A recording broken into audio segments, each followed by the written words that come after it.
Welcome to Puerto Princesa City. So, magsi-city tour tayo guys for today's video. So, ang una nating pupuntahan ay yung City Hall ng Puerto Princesa. So, yan no, yan yung entrance. So, picture sa may entrance. So, yan no, sabay selfie. Okay, hindi puntahan yung City Hall nila kasi ang ganda, malawak yung area. So, dapat yun yung una nating pupuntahan. So, yan oh. Yan, dapat makapag-picture tayo sa harap man lang ng City Hall. At yan oh, ito na yung sa bandang treasury nila oh. Sa baba. So, yan ang City Hall ng Puerto Princesa. At ito ang 360 view mula sa labas ng kanilang City Hall.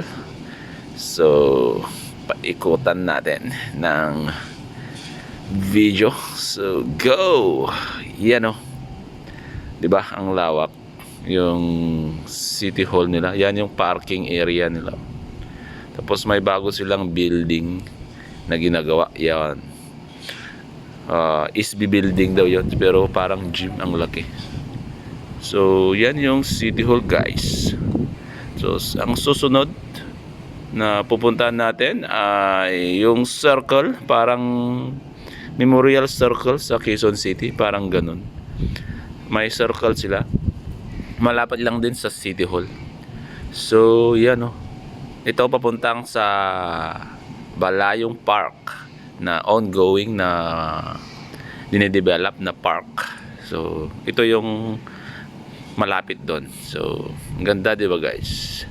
So pag matatapos siguro yung ano nila, yung Balayong Park nila, so maganda kasi ang lawak din, lawak yung area. Tapos ang daming ongoing developments or ongoing projects. So, yan guys, yung memorial circle nila ng Puerto Princesa City. Diba? Ang ganda ng circle. At yun yung mga kasama natin, mga bosses, mga big boss natin yan guys. So, yan, Juan Ilocosur. So, ito yung circle, yan, Puerto Princesa City. Yan. At sabi ko nga, papunta sa ano yung right side, papunta sa Balayong Park, yung ongoing na dinedevelop na park. Yan oh. So yan guys, yung Puerto Princesa City.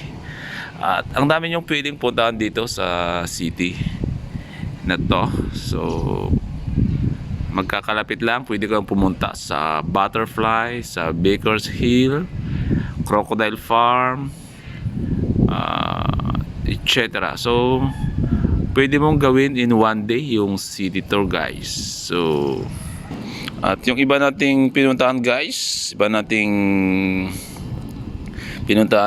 nakasipahit guys, tulad ng Baker's Hill. So pwede ninyong panoorin guys sa iba nating content.